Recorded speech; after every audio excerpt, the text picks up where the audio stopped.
और आइए सीधे रुक करते हैं। सबसे पहले विपिन चौबे के पास आपको लिए चलते हैं, जो कि पश्चिम बंगाल पहुंच चुके हैं इस हत्याकांड के सामने आने के बाद और इन्वेस्टिगेशन को भी ट्रैक कर रहे हैं। विपिन, सबसे ताजा जानकारी, सबसे ताजा अपडेट आप क्या देना चाहेंगे हमारे दर्शकों को? हमला करने वालों की 5 टीमों का हुआ है पर्दाफाश।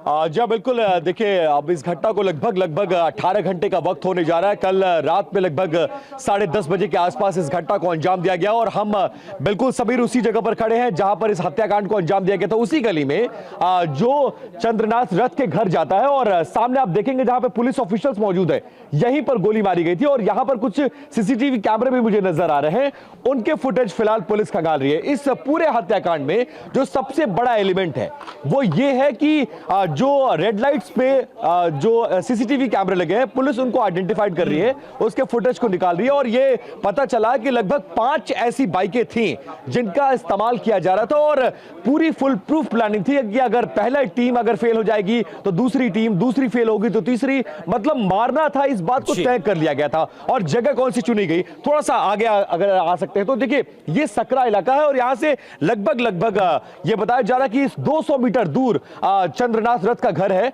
और ये जो इलाका है, इस तरफ का इलाका है, मैं इस तरफ आपको लेकर चलता हूं और इस तरफ से वो ये जो जगह है ये नॉर्थ 24 परगना में आता है, कोलकाता एयरपोर्ट से लगभग 8 किलोमीटर दूर है। और ये पूरा इलाका आप देखिए कि अगर किसी को ट्रैक कर रहा है, आगे एक कार आके रुकती है, उनकी स्पीड को स्लो करती है, बगल में एक बाइक आती है, पॉइंट ब्लैंक से 5 फायर किए जाते हैं और उसके बाद बाइक कार छोड़कर इसी रास्ते से फरार हो जाते हैं। और उनके हत्याकांड के बाद से किस तरह से पहरेदारी बढ़ा दी गई है और अभी भी आप देखेंगे तो दोनों पार्टियों के झंडे आपको यहां पर नजर आएंगे।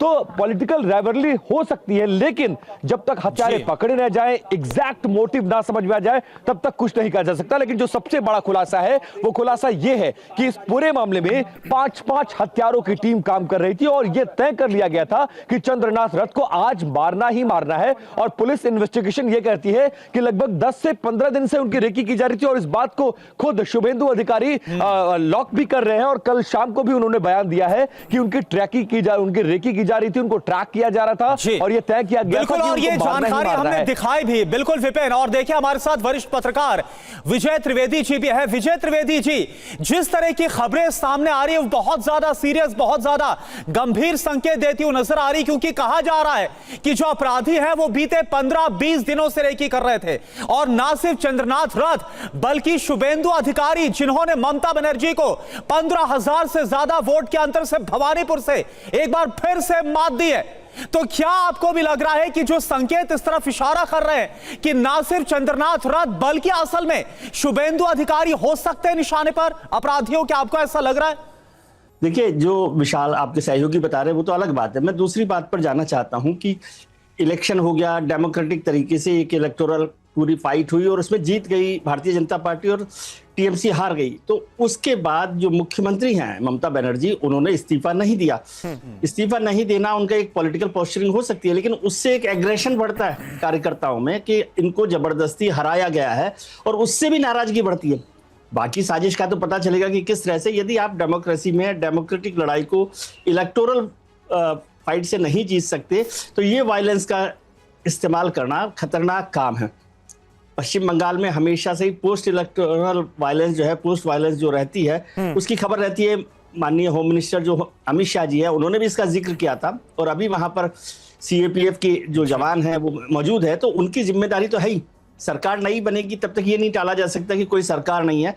ये गंभीर मसला है, लेकिन इसकी वजह मैं ये कह रहा हूं, मैं ये नहीं कह रहा कि ममता जी जिम्मेदार है, लेकिन अराजकता बढ़ती है। जब एक मुख्यमंत्री आम तौर पे जो होता है कि जनादेश का सम्मान करता है तो थोड़ा सा माहौल कूल डाउन होता है, लेकिन जब आप खुद अराजकता दिखाएं और कहें कि नहीं मैं इस्तीफा नहीं दूंगी, मुझे बेईमानी से हराया गया है, तो उससे कार्यकर्ताओं में भी गुस्सा बढ़ता है। ये साजिश कितनी थी कितनी नहीं थी ये तो अलग जांच का विषय है, बिल्कुल। लेकिन जो वायलेंस, और आप 2 दिन से देख रहे हैं कि किस तरह से वायलेंस वहां पर लगातार हो रही है, तो मुझे लगता है कि सेंट्रल गवर्नमेंट को भी इस पे ज्यादा सख्ती के साथ कार्रवाई करनी चाहिए और किसी को भी बख्शा नहीं जाए। यदि भारतीय जनता पार्टी के लोग भी कहीं पर शामिल हैं तो उन पर भी एक कड़ी कार्रवाई होगी, तो एक कड़ा मैसेज जाएगा। लेकिन ये इसकी बड़ी वजह है कि आप अराजकता बढ़ा रहे हैं।